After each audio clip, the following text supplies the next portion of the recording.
Se nos deformó el pensamiento presentándonos un falso dilema al diseñar políticas públicas donde se debía optar entre la eficiencia política en contraposición al respeto de los valores éticos y morales de Occidente.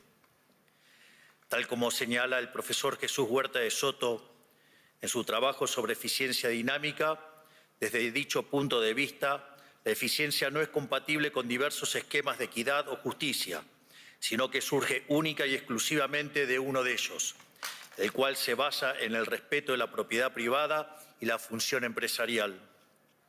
Por eso, la oposición entre las dimensiones de eficiencia y justicia es falsa y errónea. Esto es, lo justo no puede ser ineficiente, ni lo es eficiente justo. Y es que en la perspectiva del análisis dinámica, justicia y eficiencia son dos caras de la misma moneda. Sin lugar a dudas, quien anticipó esta situación con mayor claridad fue Murray Rothbard, al plantear la conexión que existe entre la concepción dinámica de la eficiencia económica y el ámbito de la ética. Rothbard consideraba imprescindible establecer previamente el marco ético adecuado que impulse la eficiencia dinámica, dado el desconocimiento que tenemos respecto de los fines, medios y funciones de utilidad que existen en la realidad. Así, para Rothbard, a lo cual adscribo, aún desde mi rol de presidente de la gran nación argentina, solo los principios éticos subyacentes en la cultura occidental pueden servir como criterio de eficiencia a la hora de tomar decisiones en materia de políticas públicas.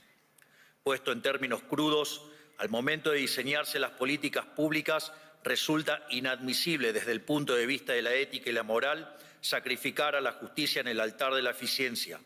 Esta consigna en favor de los valores no solo está por encima de la eficiencia económica, sino que aún lo está muy por encima aún más de lo que es el utilitarismo político. Así, al dejar de lado los valores éticos y morales, ello deriva en políticas que no solo son injustas, sino que además llevan al colapso, no solo en lo económico, sino también en el plano de lo social, a punto tal que podría terminar acabando con la propia civilización occidental. Por ello, en 2024, en este foro señalé que Occidente estaba en peligro. A su vez, en mi exposición del 2025, mostré que las agendas y las políticas que se venían impulsando desde los distintos organismos y foros internacionales no eran ni más ni menos que todo un conjunto de políticas socialistas, arropadas de modo elegante para engañar a personas de almas nobles y bellas, con buenas intenciones, pero con los mismos resultados catastróficos de siempre. Por eso, nunca debemos olvidar las palabras de Thomas Sowell sobre el socialismo, el cual le reconocía el mérito de que suena muy lindo, pero cuya contracara es que siempre termina mal, horriblemente mal. Sin ir más lejos y más allá de los continuos desastres causados por el socialismo durante el siglo XX, vemos los daños aberrantes causados en Venezuela, y no solo por una caída del 80% de su PIB, sino que mucho peor aún, a la luz de establecimiento de una narcodictadura sangrienta cuyos tentáculos terroristas se expandieron por todo nuestro continente americano. Por ello, hoy más que nunca, frente a la degradación ética y moral que atraviesa Occidente, fruto de haber abrazado la nueva agenda socialista, es necesario resolver e impulsar las ideas de la libertad.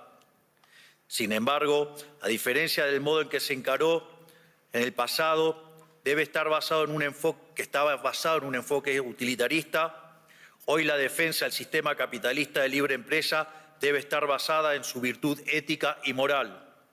Esto es, como señala Israel Kirzner, los socialistas de hoy no niegan la superioridad del capitalismo en lo productivo, lo cuestionan por ser injusto. Por ello, no basta con que el sistema sea más productivo, ya que si su raíz fuera injusta, el capitalismo no merecería ser defendido. Por lo tanto, hoy les demostraré que el capitalismo de libre empresa no solo es más productivo, sino que además es el único sistema que es justo. A su vez, les demostraré que no existe dilema entre el utilitarismo político y la política basada en valores, ya que si las mismas estuvieran en conflicto, ello implica que las bases del utilitarismo político deben descartarse por injustas. Por lo tanto, esto implicará que, si queremos salir de nuestro oscuro presente, debemos volver a inspirarnos en la filosofía griega, abrazar el derecho romano y retornar a los valores judeocristianos, los cuales nos permitirá salvar a Occidente. Gran parte de los conflictos humanos surgen de una fallida interrelación entre el derecho natural y el derecho positivo. Así, el derecho natural es la ley que debe regir al ser humano porque se adecúa a su naturaleza y por lo tanto es justo en sentido universal. Es una ley común para todos los hombres porque es intrínseca a su esencia y por lo tanto inmodificable e inmutable. Por otra parte, el derecho positivo es el que redactan los hombres para seguir a su conveniencia. De este modo, cuando la ley positiva está en consonancia con la ley natural, habrá justicia. En su defecto, será legal, pero no será legítima. En función de ello, se reconocen dos derechos fundamentales: los derechos a la vida y a la libertad. El hombre nace vivo y nace libre y tiene derecho a conservar estos atributos de la naturaleza. Además, tiene derecho a que sus semejantes se lo respeten, en orden de buscar su propia felicidad, que sea el fin al que tiende todo hombre. En paralelo, tenemos los derechos adquiridos, los cuales no son naturales ni tampoco son inherentes al ser humano, sino que los mismos son ganados por merecimiento u obtenidos por regalo. De este modo, el derecho fundamental a la libertad se deriva del derecho adquirido de la propiedad privada, y ello se manifiesta en que podamos libremente adquirir un bien con el fruto de nuestro trabajo o podemos recibir un bien que libremente nos den o hereden. A su vez, el derecho de propiedad, en especial por sus consecuencias dinámicas, se vincula con el principio de apropiación de Locke, por lo que ahora la propiedad no solo puede derivar en una donación, regalo, herencia y o intercambio, sino que se suma a la apropiación del descubrimiento y de una creación.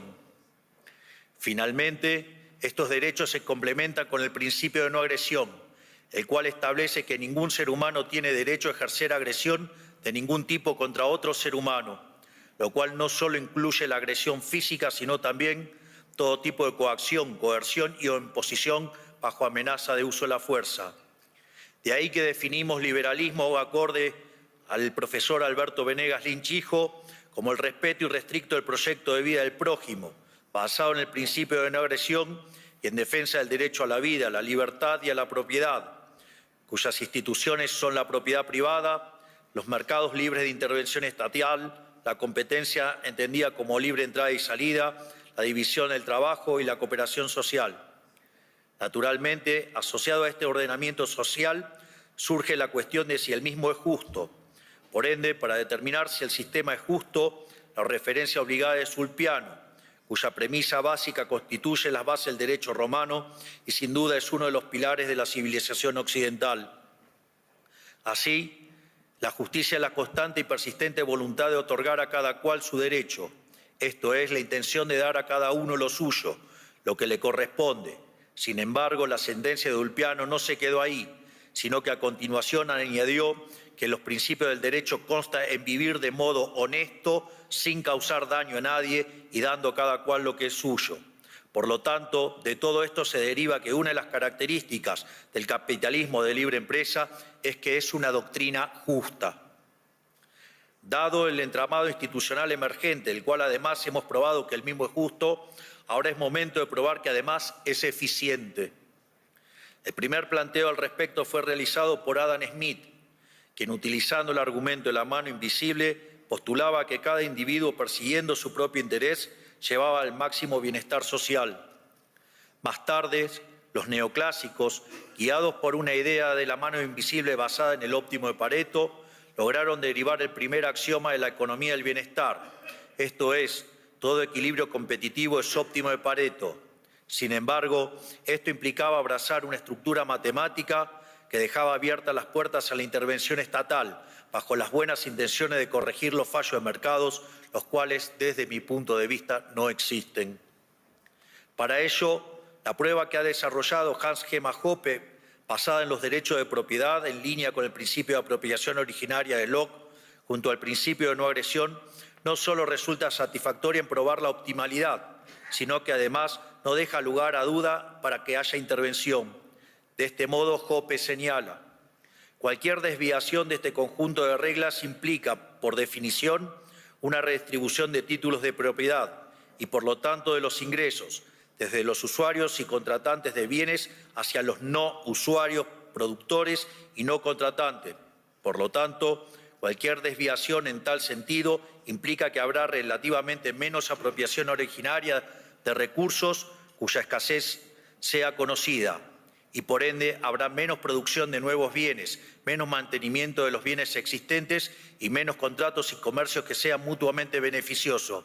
Esto, naturalmente, implica un menor estándar de vida en relación con los bienes y servicios que pasan de mano en mano. Además, el postulado que solo el primer usuario, no el último, de un bien adquiere el derecho de propiedad sobre el mismo, nos asegura que los esfuerzos productivos serán tan altos como sea posible en todo momento. A su vez, la noción de que solo la integridad física de la propiedad, no el valor de la misma, debe ser protegido garantiza que todo propietario llevará a cabo los mayores esfuerzos productivos de valor, esto es, esfuerzos para promover cambios favorables en el valor de la propiedad y para prevenir o contrarrestar cualquier cambio no favorable en el valor de la misma. Por lo tanto, cualquier desviación de estas reglas implica una reducción de esfuerzos productivos en todo momento. Nótese que al pivotear sobre la propiedad privada y no sobre funciones de exceso de demanda derivadas de ejercicio de optimización, permite alcanzar un óptimo sin la necesidad de supuestos esotéricos que luego brindan sustento a la intervención estatal. Al mismo tiempo, evita caer en el ridículo empírico del segundo teorema de la economía del bienestar que postula la independencia entre producción y distribución, como si la opción entre capitalismo y comunismo fuera neutral en términos de resultado. Por lo tanto, habiendo probado que las instituciones del capitalismo de libre empresas, sostenidas por los derechos naturales, el principio de apropiación originaria de Locke y el principio de no agresión, no solo que son justas, sino que además son eficientes, al menos en términos estáticos, es momento ahora de probar que el capitalismo de libre empresa cumple con todas estas mismas propiedades en términos dinámicos. Jenofonte, ya 380 años antes de Cristo, señalaba que la economía es un saber que permite a los hombres acrecentar la hacienda, mientras postulaba que la propiedad privada resultaba el vehículo más provechoso para la vida de cada cual. Luego de ello, Jenofonte se ocupa del concepto de eficiencia, el cual lo aborda desde dos perspectivas. Por un lado, desde una visión estática, define como eficiente a la gestión de los recursos disponibles tendientes a evitar el despilfarro, donde además resalta el beneficio de la propiedad privada al señalar que el ojo del amo es la mejor fórmula para engordar su ganado. Por otro lado, Jenofonte, en su segunda definición de eficiencia, se adentra en el terreno dinámico, señalando que, a su vez, la eficiencia implica incrementar la hacienda. Esto es, se trata de aumentar la cantidad disponible de bienes por la vía de la creatividad empresarial, esto es, por la vía del comercio y la especulación. Este último criterio de eficiencia es de importancia fundamental para el estudio del crecimiento de una economía, ya que a diferencia de un modelo estático en el que solo se contemplan lo que Robert Lucas Jr. definía como los parámetros profundos, esto es, preferencias, tecnología y dotaciones de recursos iniciales, en la esfera dinámica tanto la tecnología como las dotaciones iniciales pueden variar y de hecho lo hacen continuamente como resultado de la creatividad empresarial. Es más, un capítulo aparte obedece a la institución de la propiedad privada y que, pivoteando sobre ella, la Escuela Austríaca de Economía, desde Mises, Hayek, Rothbard, Kirchner, Hoppe hasta Jesús Huerta de Soto, han demostrado la imposibilidad del socialismo y, por ende, echando por tierra la fantasmagórica idea de John Stuart Mill que postulaba la independencia entre la producción y distribución. Una sordera académica que derivó en el socialismo y que le costó al mundo la vida de 150 millones de seres humanos, al tiempo que aquellos que lograron sobrevivir al terror lo hicieron en una absurda pobreza.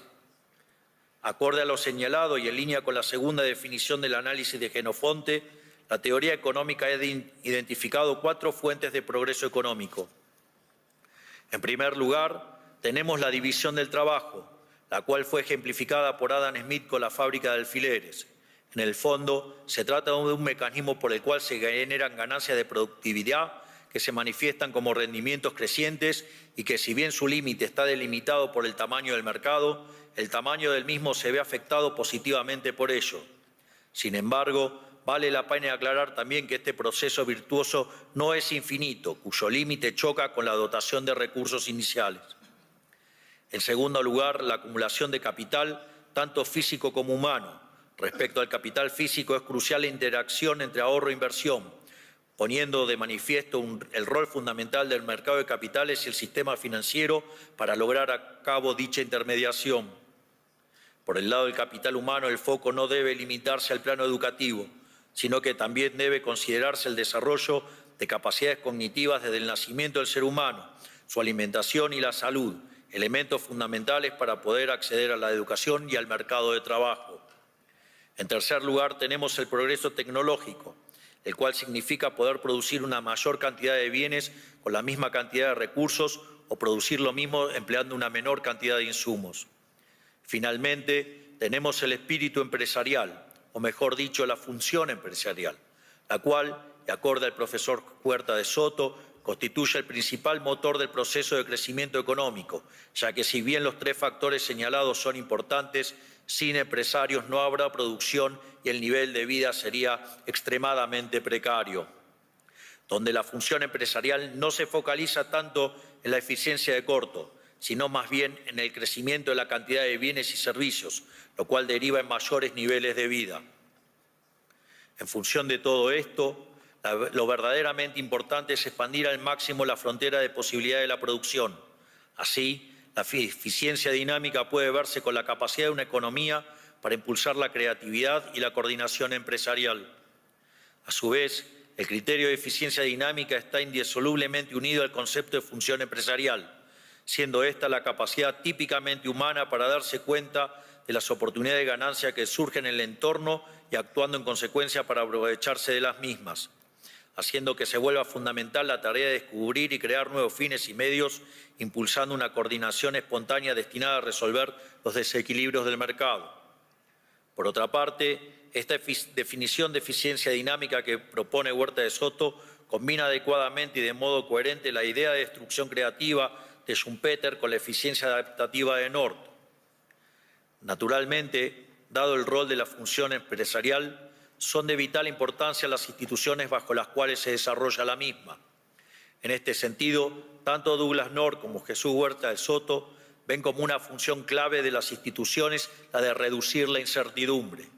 Así, mientras North la presenta como un conjunto de restricciones ideadas por los humanos que estructuran la interacción social de un modo repetitivo, Huerta de Soto considera que estas instituciones concebidas por seres humanos emergen de un proceso de interacción social de modo espontáneo sin el diseño de una sola persona, las cuales reducen la incertidumbre del proceso de mercado.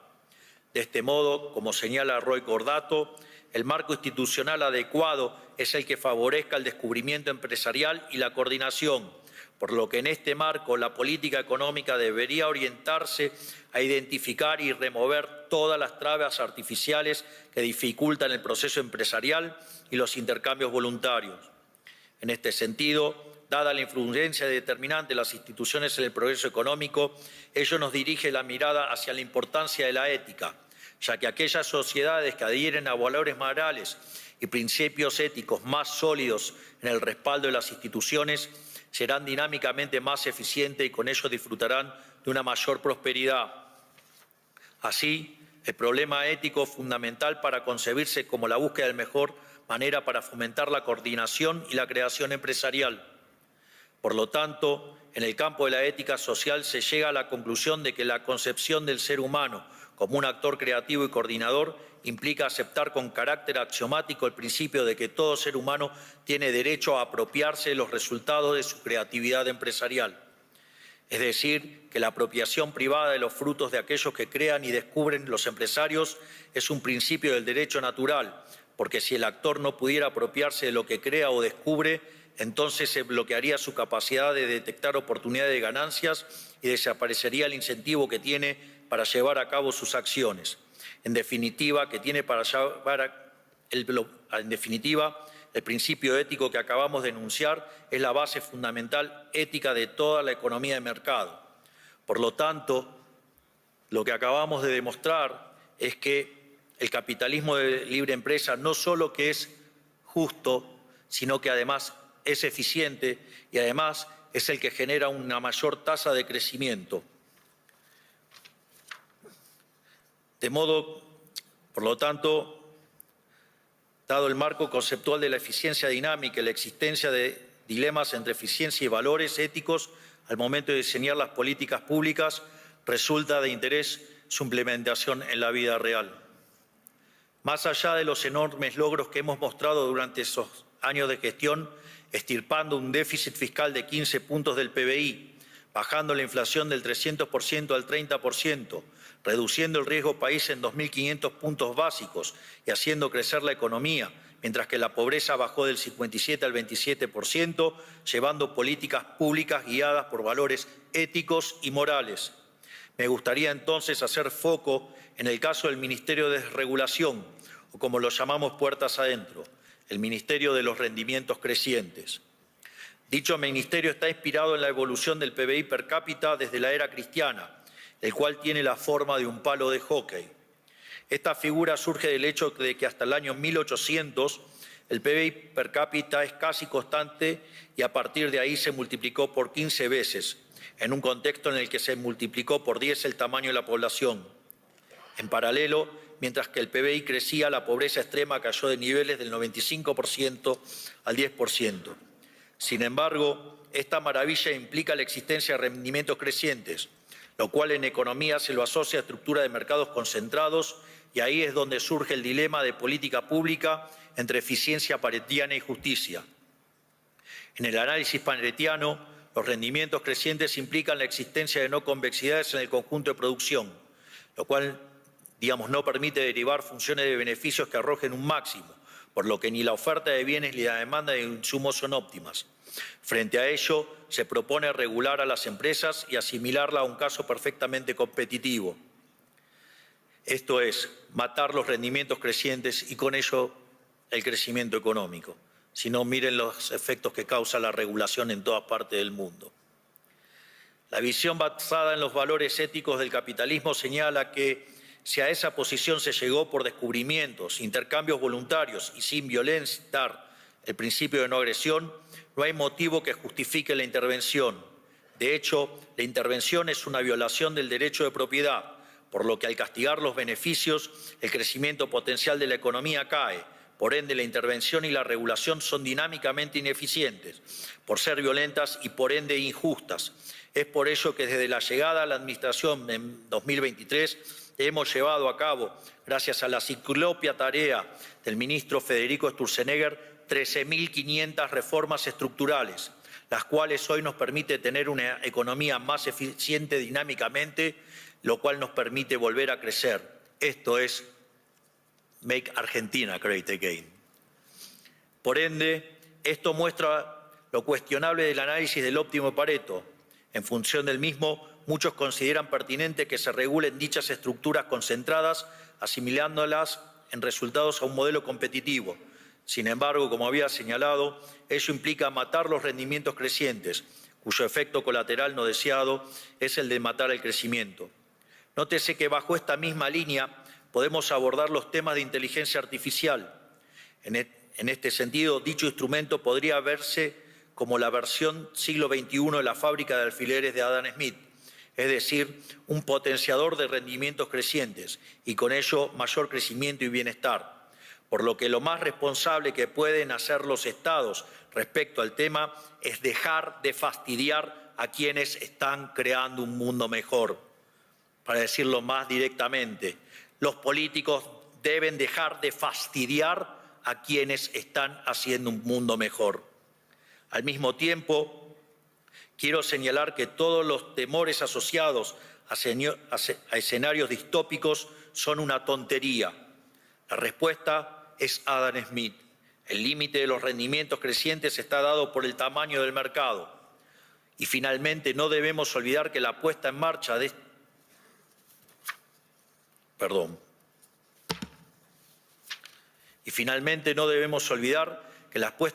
estos proyectos requiere de insumos y recursos financieros reales, por lo que la expansión estará limitada por las dotaciones iniciales.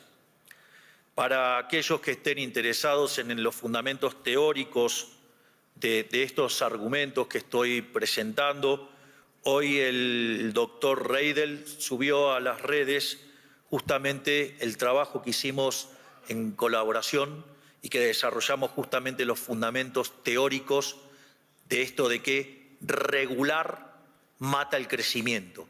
Es decir, la omnipotencia del Estado, las regulaciones destruyen el derecho de propiedad y eso mata los rendimientos crecientes y por ende, digamos, el crecimiento es menor. Por último, ligado a este fenomenal futuro que se avecina, resulta de vital importancia el rol del capital humano. En este sentido, en Argentina, gracias a la gestión de la ministra Sandra Petovelo, a los sectores vulnerables hemos dejado de regalarle el pescado para enseñarles a pescar y, si es posible, a motivarlos que creen su propia empresa pesquera. Finalmente, a pesar de las críticas populares, el capitalismo de libre empresa no socava los valores morales. Después de todo, el progreso económico vía el mecanismo de la mano invisible surgió de los sentimientos morales de Adam Smith y la era moderna debe su existencia a las virtudes burguesas señaladas por McCloskey. A su vez, gracias al gran trabajo de Huerta de Soto en el desarrollo del concepto de eficiencia dinámica y la puesta en práctica en Argentina, esto nos permite estar seguros que el dilema entre eficiencia y justicia es falso. Esto es, los mercados no solo son superiores desde lo productivo, sino que también son justos y que por ende las políticas públicas deben estar guiadas por la ética y no el utilitarismo, ya sea económico o político, que siempre derivan en soluciones injustas, populistas y empobrecedoras.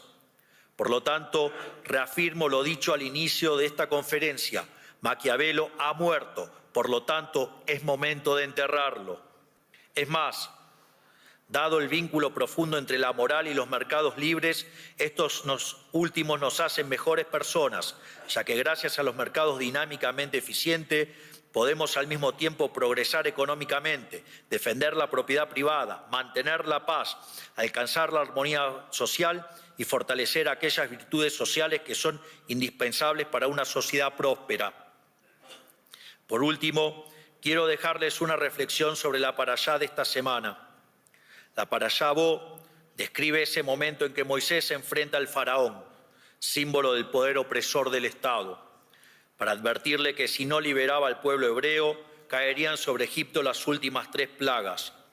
Ante la negativa del faraón, llegó la plaga de las langostas, la cual significa la hambruna. Luego llegó la plaga de la oscuridad, la cual significa la pérdida de claridad para la toma de decisiones. Por último, la plaga de la muerte de los primogénitos, lo cual deja de manifiesto el destino de una sociedad que niega la libertad. La analogía con lo que ocurre hoy en Occidente es tremendamente clara. Hace ya tiempo Occidente, por alguna extraña razón, comenzó a darle la espalda a las ideas de la libertad. Y por ello que en este mismo lugar, en el año 2024, afirmé que Occidente está en peligro, fruto de haber abrazado dosis crecientes de socialismo en su versión más hipócrita, que es el wokismo. A su vez, en 2025 expliqué los parásitos mentales que sembró la izquierda en la humanidad. Sin embargo, 2026 es el año en que les traigo buenas noticias. El mundo ha comenzado a despertar. La mejor prueba de ello es lo que está pasando en América con el renacer de las ideas de la libertad. Por lo tanto, América será el faro de luz que vuelva a encender a todo Occidente y con ello pagará su deuda civilizatoria como muestra de gratitud hacia sus bases en la filosofía griega, el derecho de los romanos y en los valores judeocristianos. Tenemos por delante un futuro mejor, pero ese futuro mejor existe si volvemos a las raíces de Occidente, esto es, volviendo a las ideas de la libertad. Que Dios bendiga a Occidente, que la fuerza del cielo nos acompañen y ¡viva la libertad, carajo! Muchas gracias.